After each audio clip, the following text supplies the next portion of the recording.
और विष्णु के 5th अवतार जो कि वामन अवतार है, उन्होंने महाबली को मारा था। एंड देयरफॉर महाबली वहां मरे थे, तो Mahabalipuram. But this was not accepted by everyone, क्योंकि उस जगह का नाम ऑलरेडी मामल्लपुरम है। ऐसा क्या हुआ जो ताजमहल नंबर 2 पर आ गया एंड मामल्लपुरम नंबर 1 पर? एक नया टर्म कॉइन हुआ है which is called revenge tourism. और सुंदर ये बात है कि जितने भी आप वहाँ पे टेम्पल्स या जितना भी आर्किटेक्चरल स्प्लेंडर देखते हैं, वो सारा ह्यून है। ह्यून मतलब कि चिजल और हैमर से उसको कार्व आउट किया गया है, स्कूप आउट किया गया है। कुछ बिल्ट नहीं किया गया कि पत्थर लगा के बना दिया। उसकी सबसे सुंदर और रहस्यमयी बात यह है कि जो कार्व किया है वो कहाँ फेंका है। आज भी आर्कियोलॉजिस्ट, हिस्टोरियंस भक्का बक्का रहते हैं कि इतना बड़ा टेम्पल बनाया है, वेयर इज दैट डेबिटाज। This is an ABP Life podcast. पिछले साल यानी अक्टूबर 2022 में गवर्नमेंट रिकॉर्ड्स अगर हम देखें तो वहां पर ये कहा गया कि ताजमहल अब मोस्ट प्रोमिनेंट साइट, मतलब कि मोस्ट टूरिस्ट जो जहां पर जाते थे वो साइट अब नहीं रहा है। ये खिसक कर नंबर 2 पर आ गया है। वैसे अभी तक ताजमहल था जहां टूरिस्ट सबसे ज्यादा जाते थे, नंबर 1 पर बना हुआ था कि ये मोस्ट घूमने वाली साइट है, लेकिन अब ये जो नंबर 2 पर आया है इसे पीछे किया है तमिलनाडु के एक शहर ने, मामल्लपुरम, जिसे आप कुछ समय पहले तक महाबलीपुरम के नाम से जानते थे। और आखिर ऐसा क्या है यहाँ पर खास कि इसने ताजमहल को नंबर 2 पे कर दिया और ये बन चुका है नंबर 1 पर most visited tourist site of the year 2022। इन सब के बारे में आज हम डिटेल में बात करने वाले हैं। हेलो, मैं मानसी हूं आपके साथ एबीपी लाइव पॉडकास्ट पर लेकर के देखा अनदेखा इंडिया का आज का एपिसोड। आज मामल्लपुरम यानी कि महाबलीपुरम के बारे में बातचीत करने के लिए जुड़ चुकी हैं a young archaeologist from Archaeological Survey of India, New Delhi, Pratishtha Mukherjee. Welcome to ABP live podcast. Thank you Mansi for having me here. मुझे बहुत अच्छा लग रहा है यहाँ पे आकर। हम लोग ऑफ कैमरा बात भी कर रहे थे जहाँ प्रतिष्ठा मुझसे कह रही थी कि मुझे इसलिए भी बहुत अच्छा लग रहा है बात करके बिकॉज हम किसी और तमिलनाडु के इनफैक्ट हम कल्चर के बारे में, वहाँ की एंशिएंट हिस्ट्री के बारे में आज हम बात करने वाले हैं। और आपको आज का एपिसोड इसलिए भी देखना चाहिए क्योंकि summer vacations are going on और आपको एक अमेजिंग जगह जो कि नंबर 1 पर आती है टूरिज्म के मामले में, आपको इस जगह के बारे में आज बहुत कुछ जानने को मिलेगा। So starting with the first question कि ये मामल्लपुरम कैसे बना। बहुत सारे लोग ना जिन्हें थोड़ा सा नहीं वो जीके को अपडेटेड रखते हैं, उनको तो शायद पता भी नहीं होगा कि महाबलीपुरम का नाम अब मामल्लपुरम हो गया है। सो ये कब और क्यों हुआ? एक्चुअली ओरिजिनल नाम जो हम है जगह का, दैट इज मामल्लपुरम। अच्छा, ओरिजिनली ही मामल्लपुरम है, but it was the local influence जिसकी वजह से उसको महाबलीपुरम बोला जाता था।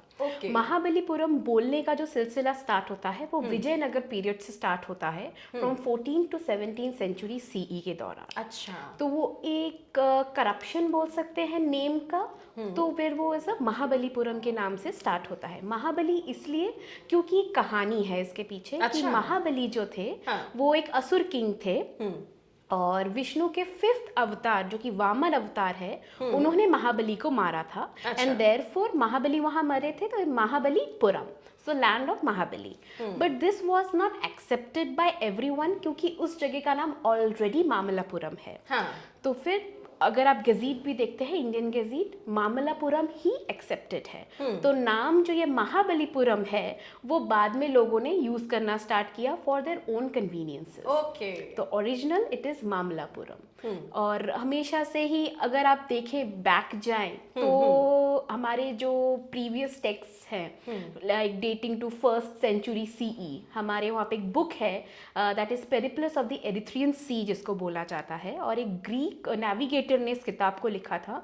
बट दुख की बात यह है कि उस बुक को किसने लिखा था उसका कोई नाम हमको कभी नहीं मिला है आज तक। Okay, so it's an anonymous book but very important book to all the Indian archaeologists and historians, because वो हमको ट्रेड रूट्स के बारे में बताता है, सी रूट्स के बारे में बताता है, और काफ़ी सारे ऐसे ट्रेड सेंटर्स के बारे में बताता है जो आज अभी एग्जिस्ट भी नहीं करते हैं। अच्छा। वो लुप्त हो चुकी हैं, बट अगर अभी भी हम एक्सकवेशन और एक्सप्लोरेशन और रिसर्च करें तो शायद वो हमें मिल सकते हैं। तो उन्होंने, और टॉलमी जो कि एक ग्रीक हिस्टोरियन थे जो कि यहाँ हमारे देश में आए थे, उन्होंने भी इस जगह को मलई करके रेफर किया है। अच्छा। या कड्डी मली करके रेफर किया है, क्योंकि हमेशा से मामल्लापुरम जो था वो एक इम्पॉर्टेंट सी पोर्ट था या सी सेंटर था। Okay. क्योंकि अगर आप देखें कि ट्रेड सेंटर की बात हो, हमेशा से इंडिया, मैं कोई अलग से कुछ नहीं बोल रही, बट इंडियन सब कॉन्टिनेंट वाज वेल वर्स्ड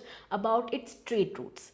जब हमारे पास फ्लाइट्स, जब हमारे पास ट्रेन्स नहीं थे, हम तब भी मेसोपोटामिया और इजिप्ट के साथ रिलेशनशिप्स रख रहे थे, चाहे वो ट्रेड के हो, चाहे मैट्रिमोनियल हो, चाहे किसी भी टाइप का रिलेशनशिप हमने उनके साथ रखा है, और वही हमारे देश में अभी तक चला आ रहा है। इसीलिए Mamallapuram as a important trade centre evolve होता है। और जब 7th सेंचुरी सीई में मामल्ला नरसिम्हा वर्मन वन, जो कि 3rd पल्लव किंग थे, उन्होंने इस लैंड को वापस से चालुक्यस ऑफ बादामी से जीता था। तो उन्होंने इस जगह को एज अ लैंड ऑफ मामला करके रखा था, क्योंकि उनका मुंह बोला नाम वाज मामला। मामला मतलब जो बहुत ही ग्रेट वॉरियर है। अच्छा। तो हेंस ये लैंग्वेज कौन सा वर्ड है? It is Tamil. Tamil it is classic Tamil. तो वो घूम फिर के बन जाता है मामल्लापुरम। अब बार बार नए किंग्स, नई डायनेस्टीज हमेशा टाइम के साथ आती रही हैं, तो उन्होंने अपने हिसाब से चीजें डालते गए हैं, but the original name is Mamallapuram and Mahabalipuram is just an accepted fact, that's it. But उसका कोई तथ्य नहीं है। ये गवर्नमेंट ने शायद चेंज किया है। नहीं, गवर्नमेंट ने भी चेंज नहीं किया। मैंने आपको बोल रही हूँ मैं कि आप अगर गवर्नमेंट रिकॉर्ड्स भी देखें, it is always Mamallapuram. Okay. It is always been Mamallapuram. It is the people, the local people, जो हम जैसे बाहर रहते हैं, हम उसको महाबलीपुरम करके, क्योंकि हम शायद बोल नहीं पाए, हमारी टंग वो तमिल वर्ड नहीं बोल सकते हैं, इसीलिए। और एक और शब्द होता है कि अपभ्रंश होता है, कि जैसे कि हम शब्द एक तरीके से बोलते हैं, दूसरे लोग अलग तरीके से बोलते हैं। तो that is what was happening कि Mamallapuram becomes Mahabalipuram and but अभी लोगों को लगा कि भाई हमको अपने कल्चरल अफिनिटी को नहीं भूलना है, वापस से अपने लोकल चीजों में वापस जाना है। तो hence the Mamallapuram was again accepted by the people. Yes. So अब मैं इस बारे में बात करना चाहूंगी, चूंकि ताजमहल जो सबसे ज्यादा कहना चाहिए विजिट करने वाला टूरिस्ट साइट था, जहां फॉरेन टूरिस्ट कितने ज्यादा जाते थे, लेकिन अब वो आ गए हैं मामल्लापुरम की तरफ, और वो जा रहे हैं तमिलनाडु के इस शहर को देखने के लिए सबसे ज्यादा, इंक्लूडिंग द नेशनल टूरिस्ट हमारे, जो सबसे ज्यादा ताजमहल नहीं मामल्लापुरम को विजिट कर रहे हैं। ऐसा क्या हुआ जो ताजमहल नंबर 2 पर आ गया एंड मामल्लापुरम नंबर 1 पर? इसका सबसे इम्पोर्टेंट रीजन है पैंडेमिक, कोविड। अच्छा। क्या हुआ कि कोविड के टाइम पे सब घर पे बंद रहे, और फर्स्ट लॉकडाउन हुआ, फिर खुला, सेकेंड हुआ, and it was going on and people were so frustrated घर में बंद होके। तो उनको था कि जैसे ही खुलेगा हम तो घूमने निकल जाएंगे। अब घूमने के लिए आप विदेश तो नहीं जा सकते, क्योंकि उस वक्त वो भी आना जाना बॉर्डर्स भी सब बंद था। तो आप क्या करेंगे? आप अपने ही देश में घूमेंगे, राइट? तो अभी क्या हुआ, 2019 में हमारे प्राइम मिनिस्टर ने एक मीटिंग किया था विद द चाइनीज मिनिस्टर। तो उस वजह से मामल्लापुरम वापस से एक इम्पॉर्टेंट रूप में दिखने को मिलता है, क्योंकि वो मीटिंग आई गेस वहीं हुई थी। Media was given a lot of coverage. तो ये एक ह्यूमन इंस्टिंक्ट है कि अच्छा यहाँ गए हैं तो हम भी कभी घूमने चलेंगे। This is a very human normal tendency है। तो फिर जब से लॉकडाउन खुला है तो लोगों ने क्या शुरू किया, टूरिज्म करना शुरू किया। उस एक नया टर्म कॉइन हुआ है which is called revenge tourism. Revenge tourism. अब हम रिवेंज लेंगे, इतना आपने मेरे को जाने नहीं दिया है तो अब मैं जाऊंगा। So this is what has actually happened. मुझे भी पहले लगता था कि भाई revenge tourism what is it, but when I am my self participating in that, तो मुझे लग रहा है कि इट इज अ थिंग। तो उस टाइम पे Andhra Pradesh got an important place, Uttar Pradesh को इम्पॉर्टेंट सेंटर मिला, और महाबलीपुरम या मामल्लापुरम को एक इम्पॉर्टेंट सेंटर मिला, क्योंकि वहाँ पे आपको नॉट ओनली टेम्पल्स आपको वहाँ देखने को मिलता है, खाना अच्छा मिलता है, घूमने फिरने का। एक और इम्पोर्टेंट था कि वहाँ पे आपको सी मिलता है, बीच देखने को मिलता है, सब कुछ एक अब जगह हो गोवा, बॉम्बे या फिर आप ईस्टर्न साइड देखें, ओडिशा दूर पड़ जाता है यार, उधर हमेशा से लोग जाते रहे हैं, गोवा बॉम्बे हमेशा से लोग जाते रहे हैं, भीड़ है तो एक नया जगह लोगों को चाहिए था। तो फिर मामल्लापुरम सामने आया और उसने एक इम्पॉर्टेंट सेंटर शुरू किया। तो मिनिस्ट्री ऑफ टूरिज्म ने भी बोला है कि भाई रिवेंज टूरिज्म ने तो हमारे लिए अच्छा ही काम किया है, pandemic has played an important role for us. And I guess more than 1 lakh people visited, no? Yeah, more than 1 lakh people have visited, and not foreign nationals but Indian people. People of local affinities have started visiting that place. तो ticket अब खरीदेंगे। अब UNESCO ने भी इसको world heritage site दिया है। हमारे देश में around 36 important world heritage sites हैं। अभी हमारी गवर्नमेंट ने, ASI ने और जगहों को वर्ल्ड हेरिटेज साइट दिलवाने का वो किया है, प्रस्ताव दिया है उन यूनेस्को को। तो अब यहाँ पे दिया है। तो वर्ल्ड हेरिटेज साइट जब हम सुनते हैं ना तो हमारे दिमाग में, I don't know about others but we as an archaeologist हमें लगता है कि उसका एक आर्कियोलॉजिकल इम्पोर्टेंस है, हिस्टोरिकल इम्पोर्टेंस है। जब आप वहाँ हम विजिट करेंगे तो शायद हम उस एरा को विजिट कर रहे हैं। उन स्टोन्स में हम उस एरा को देखेंगे कि अच्छा राजा पल्लव राजा यहाँ से गए थे। आप खुद सोचिए, मतलब इट इज नॉट टैम्पर्ड, वो ओरिजिनल जैसा था वैसा है। Absolutely original. और वहाँ पे सबसे अच्छी बात है कि सारा स्टोन से है। स्टोन से है तो उसको इतना ज्यादा सिर्फ वेदरिंग हुआ है तो उससे ज्यादा डेटोरिएशन नहीं होता है। जैसे ताजमहल अब वो मार्बल से बना हुआ है तो उसके पीछे कॉन्जर्वेशन करना पड़ता है, एसिड रेन हो रहा है, उसके बाद सारे फैक्ट्रीज को दूर हटाया गया है, पीलापन and all, it is getting affected. The stone का ये इंपॉर्टेंट फैक्टर रहा कि वेदरिंग हुआ but it has not lost its important sanctity. और सुंदर ये बात है कि जितने भी आप वहाँ पे टेम्पल्स या जितना भी आर्किटेक्चरल स्प्लेंडर देखते हैं वो सारा ह्यून है। ह्यून मतलब कि चिजल और हैमर से उसको कार्व आउट किया गया है, स्कूप आउट किया गया है। कुछ बिल्ट नहीं किया गया कि पत्थर लगा के बना दिया। वो हम लेटर फेज में देखने को मिलता है, जब हम शोर टेम्पल के पीरियड तक आते हैं उस टाइम पे हमें देखने को मिलता है। और उसके पहले सारा का सारा it is all scooped out, it is all Hyun. So that is the beauty कि इस वजह से Mamallapuram has gained its importance again. वैसे हमारे इंडियन कल्चर की या ये खास बात है कि हम कहीं भी जाएं माइथोलॉजिकल स्टोरीज हमारे साथ पीछे पीछे आ ही जाती हैं। सो मामल्लापुरम को लेकर के वो कौन सी पौराणिक कथाएं, माइथोलॉजिकल स्टोरीज जो आप लोगों को बताना चाहेंगी? एज इफ वहाँ पे माइथोलॉजिकल स्टोरीज एज इफ कुछ अटैच्ड नहीं है मतलब विद द प्लेस, बट एक कहानी है कि जो पल्लव राजा थे कि पल्लव राजा वहाँ पहुँचे कैसे। ऐसा तो नहीं कि पल्लव राजा पहुँचा सडनली मामल्लापुरम तैयार हो गया, ऐसा नहीं था। Mamallapuram was already existing but जब चालुक्य से उन्होंने लड़ाई किया तब पल्लव राजा वहाँ पे आते हैं। This is as per the inscriptions, epigraphy के बेसिस पे हम इसको डेट करते हैं। बट महाभारत में एक कहानी है कि पल्लव राजा की उत्पत्ति कहाँ से होती है। Pallava means literally it means to sprout, किसी चीज से उत्पन्न होना। तो पल्लव तो कहानी ऐसा है कि अश्वत्थामा जो थे और वो एक नागा प्रिंसेस के साथ उनका एक लाइसेंस था। तो वहां से उनको एक बच्चा होता है। वो बच्चे जो नागा प्रिंसेस हैं वो एक बच्चे एग ले करती हैं, उससे वो स्प्राउट होता है बच्चा। सो हेंस दैट बच्चा वाज कॉल्ड अ पल्लव। तो उससे पल्लव डायनेस्टी का स्टार्टिंग है। And this is a normal tendency कि जितने भी किंग्स एंड क्वींस या जितने भी डायनेस्टीज हैं वो सब अपना जो लीनिएज है वो हमेशा से महाभारत और रामायण से ट्रेस करते हैं क्योंकि इट इज द इम्पोर्टेंट इपिक्स है हमारे देश के। तो इसीलिए सबको होता है कि भाई हमें भी अपना इम्पोर्टेंस वहाँ से ही जोड़ना है। तो ये एक कहानी है, बट ये कहानी कितना ट्रू है कितना झूठ है किसी को नहीं पता, but this is a story which was going around this. ऊपर से जो माइथोलॉजिकल स्टोरीज हैं वो ज़्यादातर स्कल्पचर्स में रिलेटेड है। अगर आपने कभी पढ़ा होगा, सुना होगा कि वहाँ पे एक महाबलीपुरम में एक स्कल्पचरल पैनल है जिसको अर्जुनास पेनिंस बोला जाता है। तो और वो काफ़ी फेमस है। आप कहीं पे भी जाएंगे, किसी भी मिनिस्ट्री ऑफ कल्चर या किसी भी यूनिवर्सिटी में जाएंगे जहाँ पे इस रिलेटेड पढ़ाई होती है, वहाँ पे आपको महाबलीपुरम मतलब या तो शोर टेम्पल दिखाया जाएगा या तो आपको वो अर्जुनास पेनिंस का दिखाया जाता है स्कल्पचरल पैनल। उस पैनल की सबसे बात यह है कि उसमें एक योगी है जो अपना हाथ जोड़कर खड़े हैं, हाथ ऊपर करके और अपना पैर फोल्ड करके खड़े हैं।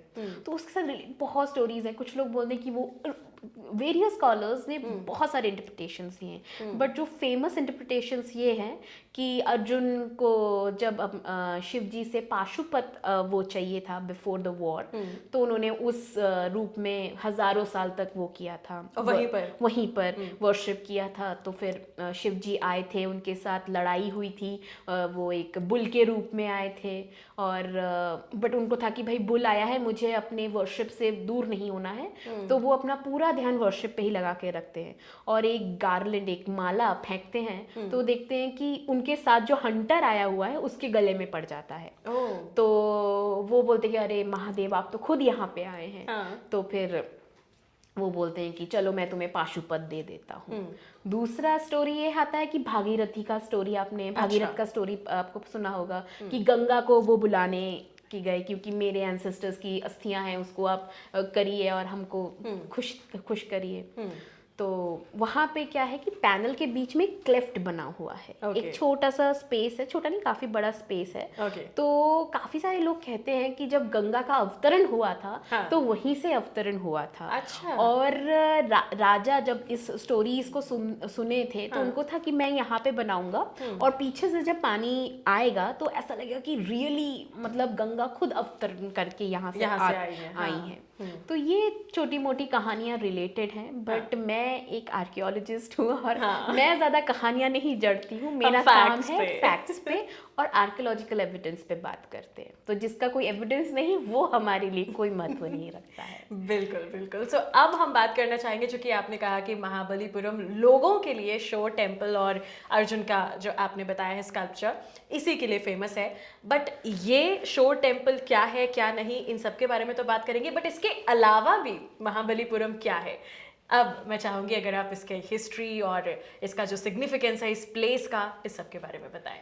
एक्चुअली क्या है, फिर से मैं वही बोलूँगी कि जब मामलापुरम, जब पल्लवा किंग्स ने इस जगह को अटेन किया, उसके पहले जो फर्स्ट किंग थे सिम्हा विष्णु करके, उनके बारे में हमको कुछ उन्होंने कुछ किया काम नहीं किया उसके बारे में कोई रेफरेंस नहीं मिलता है, बट इंस्क्रिप्शन में उनका नाम आता है कि ही इज़ द फाउंडर, मतलब कि मेरे पर पिताजी ऐसे थे, तो उनका नाम आता है। तो उन्होंने क्या किया नहीं किया उसका कोई एविडेंस नहीं मिलता। बट जो थर्ड किंग आते हैं नरसिम्हा वर्मन वन, जिसको मामला बोला गया है, तो उन्होंने काफ़ी ज़्यादा एक्चुअली जिसको हम कहते हैं आर्किटेक्चर की शुरुआत इन साउथ इंडियन कॉन्टेक्स्ट, हम उनको हमेशा नाम देते हैं। अच्छा, मतलब साउथ इंडिया में आर्किटेक्चर जो ये शुरू किया वो करा ही उन्होंने, इन द सेंस कि टेम्पल आर्किटेक्चर, मंदिर को, टेम्पल को, वो कॉन्सेप्ट यहाँ पे लाना वाज हिज आइडिया। उसके पहले आप नॉर्थ इंडिया में जब देखते हैं जो कॉन्सेप्ट ऑफ टेम्पल है वो हमें लिटरेचर में देखने को मिलता है कि जहाँ पे हमको आयतन, देवालय इनका नाम मिलता है, बट आर्कियोलॉजिकली जब हम देखते हैं हमें ऐसा कोई रेफरेंस देखने को नहीं मिलता है। तो इसलिए मुश्किल होती है। तो स्कॉलर्स जो हमारे स्टॉलवर्ड्स हैं, आर्कियोलॉजिस्ट ने ये किया, बोला है कि हो सकता है कि किसी पेरिशेबल मटेरियल से बनाया गया होगा टेम्पल, जैसे कि वुड या फिर बैम्बू, तो वो पेरिश हो गया तो हमें नहीं देखने को मिलता।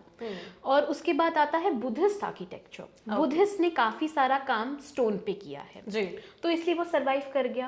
अब उनको ये आइडिया कहाँ से आया? अब ऐसा तो कोई एलियन आइडिया नहीं है ना, कि आप ऐसा कुछ नहीं करोगे जिसके बारे में आपने कभी सुना ना हो या कभी देखा ना हो। इंसान वही करता है जो उसने already which is going around the society.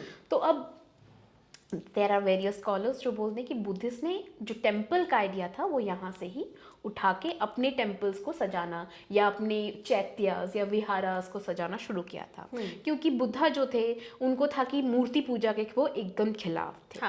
तो उनको हमेशा से स्तूपा के रूप में या धम्म पद के रूप में या फिर बोधि ट्री के रूप में डिपिक्ट किया जाता है। तो डेकोरेशंस जो हैं वो डेकोरेशंस हमें आज भी टेम्पल्स में देखने को मिलता है।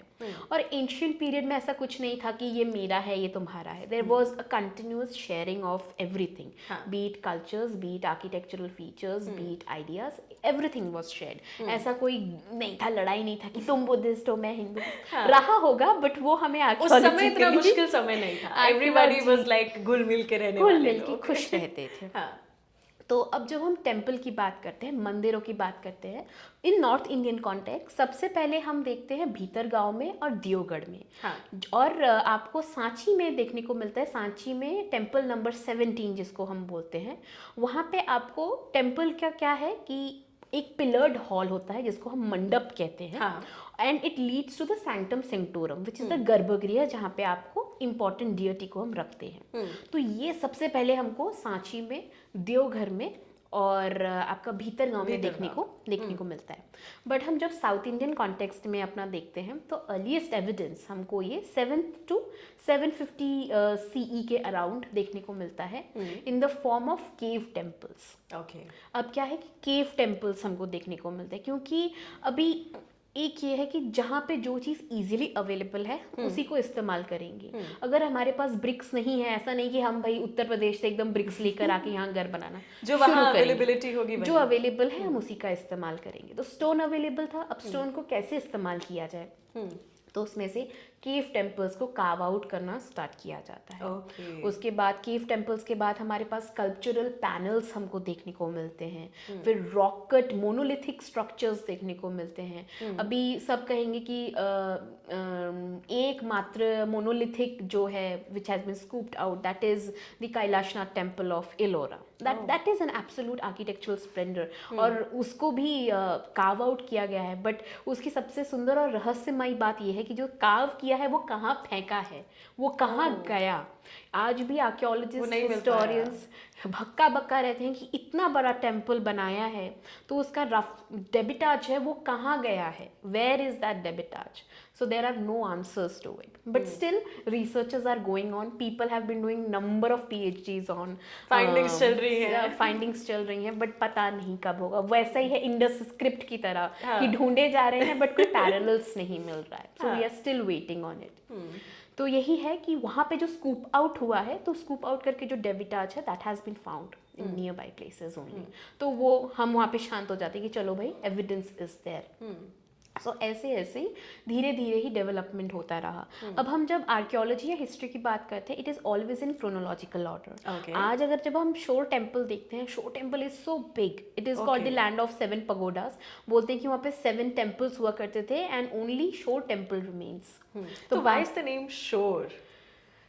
Because it is near by the shore. Okay मतलब हमें हिंदी वाले मीनिंग पे नहीं जाना है श्योर, इंग्लिश वाले मीनिंग पे जाना है। एक्चुअली क्या है कि जो टेम्पल्स के जो नाम हैं, क्योंकि ब्रिटिशर्स ने ही इन सब चीज़ों को सबसे पहले ढूंढा था और डॉक्यूमेंट किया था, ठीक है। उसके पहले हम लोग गुलामी करते थे। जब हम आर्कियोलॉजी पढ़ते हैं ना या हिस्ट्री पढ़ते हैं ना, आपको सिर्फ और सिर्फ ब्रिटिश आर्कियोलॉजिस्ट, ब्रिटिश हिस्टोरियंस के ही नाम देखने को मिलते हैं कि उन्होंने अजंता ढूंढा, उन्होंने महाबलीपुरम ढूंढा। बनाया तो हमने है। इंस्क्रिप्शन वो यहाँ पे 10-20 साल रह के संस्कृत सीख कर संस्कृत इंस्क्रिप्शंस पढ़ते हैं। एंड आज अब किसी हमारे स्कूल के किसी बच्चे को तुम संस्कृत का है, वही पठंती शटंती ऐसे करके वो भी 8 तक किसी तरह हमने पास करी। So that is about interest. वो inscriptions are so important. They give us so important ideas about that time. क्या बोलूँ, मैं तो कभी कभी बात करते करते ऐसा लगता है कि मैं तो रो ही दूंगी। But it is very happening subject to be there. तो शोर टेम्पल जो है उसका एग्जैक्ट मीनिंग क्या है या उसका एग्जैक्ट नाम क्या है वो मुझे फिलहाल तो नहीं पता, but this is the name which goes on. शोर टेम्पल में भी 3 टेम्पल्स हैं एक्चुअली। अच्छा। 3 ग्रुप ऑफ टेम्पल्स हैं। फर्स्ट इज आपका एक तो है पल्लवेश्वर टेम्पल है, एक विष्णु का टेम्पल है और एक क्षत्रिय महापल्लवेश्वर टेम्पल है which is dedicated to Shiva. एक टेम्पल डेडिकेटेड टू विष्णु और another temple is dedicated to Devi. तो यही है कि जब मामला आए उसके पहले बुद्धिज्म फॉलो करते थे कि नहीं करते थे, उसके लिए बहुत कंट्रोवर्सी है, तो मैं उस पर बात ही नहीं करना चाहती हूँ क्योंकि लोग नहीं मानेंगे उस चीज़ को। अब जब नरसिम्हा आए, मामला आए, वो एक स्टॉन्च शैव फॉलोअर थे। उनको था मैं शिव का फॉलोअर हूँ, मैं शिव के ही टेम्पल्स बनाऊंगा। तो आप जितने भी इनिशियल टेम्पल्स देखते हैं वो सारे के सारे शिव के टेम्पल्स हैं ममल्लपुरम। मामल्लपुरम में। एक मामल्ला ग्रुप ऑफ टेम्पल्स है, अच्छा। जिसमें आपको 5 रथास देखने को मिलता है, which is the most important and most fascinating, कि 5 रथ आपको देखने को मिलते हैं। एंड उन रथास के नाम जो हैं, रथा मीन्स चैरियट, आप समझ रहे होंगे, रथ का मतलब चैरियट है। तो वहाँ पे जो 5 रथ हैं उनके नाम जो हैं वो महाभारत के 5 पांडव, और छोटा वाला जो है वो द्रौपदी के ऊपर नाम दिया गया है। बट वहाँ के लोकल बोलते हैं, बट जो रिसर्चर्स हैं ये बोलते हैं कि ये सिर्फ लोकल्स की थिंकिंग है, क्योंकि 5 है तो 4 पांडव को दे दिया, अच्छा, एक धर्मराज को दे दिया, एक अर्जुन को दे दिया, नकुल सहदेव ट्विन थे तो बेचारों को एक ही दे दिया और सबसे आपस में बांट लो। और सबसे छोटा वाला जो है वो द्रौपदी का है। बट एक इम्पॉर्टेंट बात जो है, वो 5 रथास हमको एक आर्किटेक्चरल एवोल्यूशन शो करता है। अच्छा। हाँ, वो एक एक्सिस में है, एक क्या कहते हैं, राइट एंगल ट्रायंगल पे वो प्लेस्ड है। अब उसके ऊपर एस्ट्रोनॉमिकल एस्ट्रोलॉजिकल बात मैं नहीं कर सकती, जी जी, क्योंकि that is an absolute different theory. और टीवी में इतने शोज आते हैं एंशिएंट एस्ट्रोनॉट थ्योरीज करते, तो आई वुड सजेस्ट लोगों को कि आप वो सब मत देखिए प्लीज, आप किताबें पढ़िए, तो आपको इम्पोर्टेंस पता चलेगी। तो सबसे छोटा वाला रथ जो है उसको द्रौपदी रथ बोला जाता है। एक ये कॉन्सेप्ट महाभारत का चलता है। दूसरे लोग बोलते हैं कि सिंस मामला जो थे वो शैवा के फॉलोअर, शिव के फॉलोअर्स थे, तो वो 5 रथ शिव का है। एक है उनका खुद का, एक उनकी बीवी का, उनके 2 बच्चे, और जो सबसे छोटा वाला है वो ये नंदिकेश्वर, जो उनके ये हैं, मतलब मान्यताओं के आधार पर जो जिसको मानता है उसने वो थ्योरी एक्सेप्ट कर ली। बट मामला, मुझे ऐसा फील होता है, ये मैं किसी के लिए नहीं बोल रही, बट मुझे ऐसा फील होता है कि जब मामला ने स्टार्ट किया ये टेम्पल्स बनाना, he was trying to showcase कि कैसे धीरे धीरे आप चीज़ों को ऐड ऑन कर सकते हो। आप अगर द्रौपदी वाला देखेंगे, एक छोटा सा हट जैसा होता है, वो एकदम थैच्ड रूफ है और उसके 4 वॉल्स हैं, और उसके अंदर आपको दुर्गा का वो मिलेगा, स्कल्पचर देखने को मिलेगा, क्योंकि दुर्गा शिव की कंसोर्ट बनी गई है हमेशा से, तो वैसा है, सिंपल सा है। उसके बाद आप देखते हैं अर्जुना का रथ। अर्जुना का रथ है वो भी सेम प्लिंथ पे है, क्योंकि वो दोनों हस्बैंड वाइफ थे, तो इसलिए वो सेम प्लिंथ पे है, सेम प्लेटफॉर्म पे है। उसमें थोड़े से एडिशंस देखने को मिलते हैं, कि हमको चैत्य विंडोज देखने को मिलते हैं, जो कि तमिलनाडु में कुड़ू बोला जाता है। ओके। वो एक आर्च्ड शेप्ड विंडो होता है। अब अभी भी टेम्पल्स जाएंगे कभी, तो आपको वहाँ पे एक आर्च्ड शेप्ड विंडो मिलेगा, उसके बीच में किसी का मुंह होता है, या कोई डिजाइन होता है, या फूल पत्तियां बनी होती हैं, तो उसको चैत्य विंडो बोला जाता है। और जब हम साउथ में देखते हैं उसको कुड़ू बोलते हैं। तो वो डिज़ाइंस हमको देखने को मिलते हैं। फिर शेर और हाथी के मुंह देखने को मिलते हैं। So it is a new addition. When you shifted focus towards Dharmaraj का स्तूपा, उसमें आपको देखने को मिलेगा कि भाई और डिज़ाइंस ऐड हो रहे हैं, फिनियल्स ऐड हो रहे हैं, और ज़्यादा चैत्य विंडोज़ ऐड हो रहे हैं, कुडूस ऐड हो रहे हैं, उसके अंदर और फ्लावर के डेकोरेशंस ऐड हो रहे हैं, उसके बाद एनिमल्स ऐड ऑन हो रहे हैं, स्कल्पचर्स ऐड ऑन हो रहे हैं। सो डिज़ाइन लगातार बढ़ता जा रहा है। फिर आप जब भीम रथ देखते हैं, भीम रथ जो है वो वैगन रूफ्ड है। वैगन रूफ्ड का मतलब है, आपने शायद साउथ इंडियन गोपुरम्स को देखा होगा। सबसे बड़ा गोपुरम गेटवे होता है, गोपुरम मीन्स अ गेटवे। तो उसका जो ऊपर का वॉल्टेड जो रूफ होता है वो ऐसे एक सर्कुलर शेप्ड में होता है, ठीक है। और उसके बाद वो ऐसे करके फ्लो डाउन करता है, और उसके ऊपर छोटे छोटे कलश बिठाए जाते हैं, जिसको हम फिनियल्स बोलते हैं। तो उस चीज़ का आइडिया वहाँ पे हमें सबसे पहले देखने को मिलता है। And many scholars even say that कि जो ये गोपुरम का जो वैगन रूफ्ड किया है वो यहाँ से ही शायद आगे बढ़ के गया होगा। ये मान्यता है, ये रिसर्च, जैसे मैं भी रिसर्च कर रही हूँ, मैं भी बोल रही हूँ कि ऐसा हुआ होगा। अब भगवान जाने क्या हुआ होगा, बट ऐसा हुआ होगा। सो ऐसा, क्योंकि अब एविडेंस यहाँ मिल रहा है, उसके बाद वहाँ मिल रहा है, तो we can just simply corroborate it ऐसे। और जब हम फाइनल वाला जो देखते हैं, दैट इज ब्यूटिफुली डेकोरेटेड। उसके जो रथा है वो तो डिज़ाइन तो सारा डिज़ाइन है ही, प्लस बाहर आपको एक शेर देखने को मिलता है, द्वारपाल देखने को मिलते हैं, और हाथी देखने को मिलते हैं।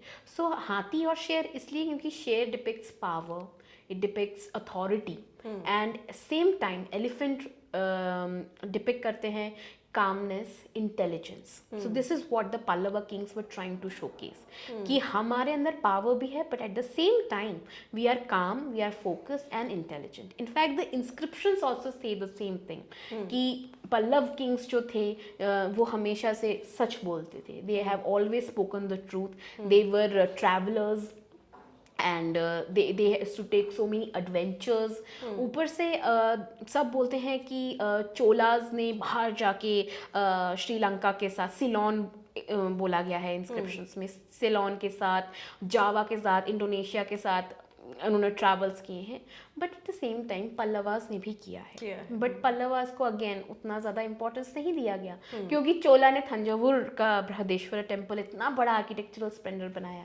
बट आई डोंट नो कि फोकस इतना ज़्यादा कैसे शिफ्ट हो जाता है क्योंकि at the same time both were doing the same thing. तो whatever it is, but Mamalla group are beautiful to see. So I was reading somewhere कि कुछ ऐसा नंबर में आप सही बता सकते हो इसको, 40 मॉन्यूमेंट्स और समथिंग, वहाँ पर ऐसा भी है कोई ग्रुप ऑफ मॉन्यूमेंट्स? हाँ देखिए, ग्रुप ऑफ मॉन्यूमेंट एक्चुअली क्या था कि जब हम एंशियंट टाइम्स में देखते हैं ना, तो किंग्स जो थे वो अपना स्प्लेंडर, अपना अथॉरिटी कैसे दिखाएंगे. अभी आप तो ऐसा तो नहीं कि ना मैं किंग हूँ तो ओके चलो मैं तुमको ले लेता हूँ बट इसको नहीं लूँगा. आपको सबको लेके चलना पड़ेगा.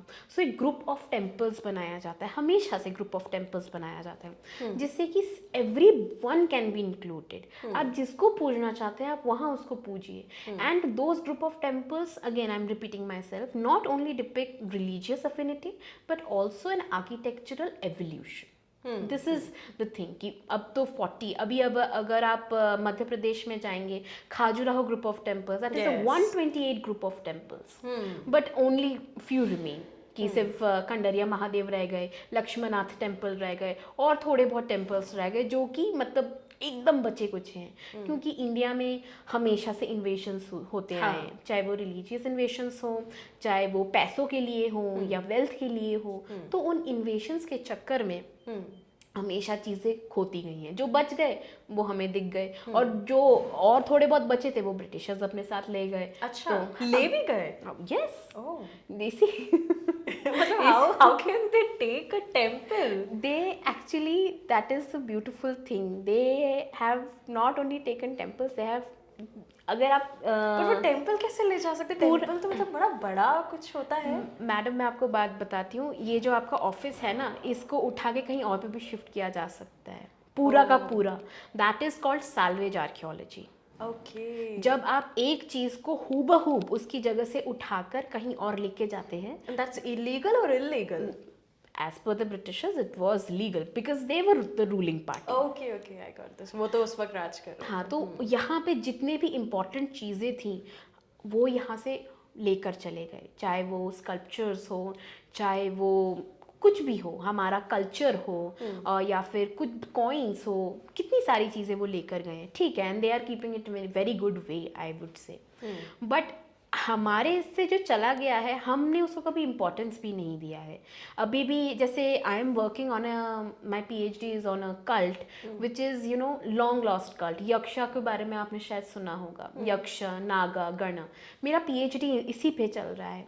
बट अभी जब मैं रिसेंटली एक जगह एक्सप्लोरेशन करने गई थी, चंद्रकेतुगढ़ करके नाम है, and it is a very important site. और शुंगा पीरियड के time, that dates to 2nd century BCE, मतलब अब यहाँ से 2023 + 200, so you can 2223 years back. So it's an important site. वहाँ से इतनी सुंदर सुंदर टेराकोटा के प्लाग्स, स्कल्पचर्स आज भी आपको वहाँ मिलेंगे. That site is so rich कि आपको अभी भी वहाँ से मिलेंगे. और कितनी सारी चीज़ें आप कभी मेट म्यूजियम या कभी ब्रिटिश म्यूजियम या बॉस्टन म्यूजियम सर्च करेंगे ना, उनके पास इतने सुंदर सुंदर स्पेसिमेंट्स हैं. तो मुझे ऐसा कभी कभी फील होता है कि अगर ये लोग अच्छा भी लेके गए हैं तो ये क्या छोड़ कर गए हैं यहाँ पर. So that is the beauty. यानी कि जो बचा है वो भी अपने आप में इतना बड़ा है, इतना इम्पोर्टेंट है. Yes, exactly.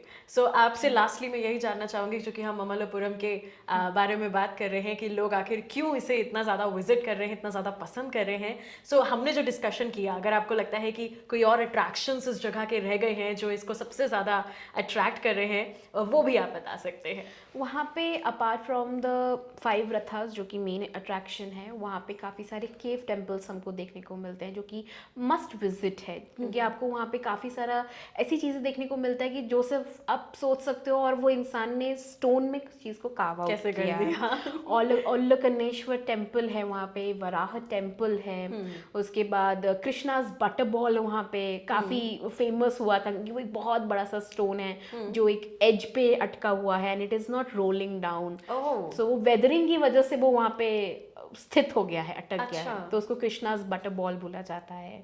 उसके बाद बहुत सारे विष्णु के टेम्पल्स वहाँ पे देखने को मिलते, तो these are again the shore temple is there which is a must visit. तो आई वुड से कि ममलापुरम तो जाना ही चाहिए एक बार।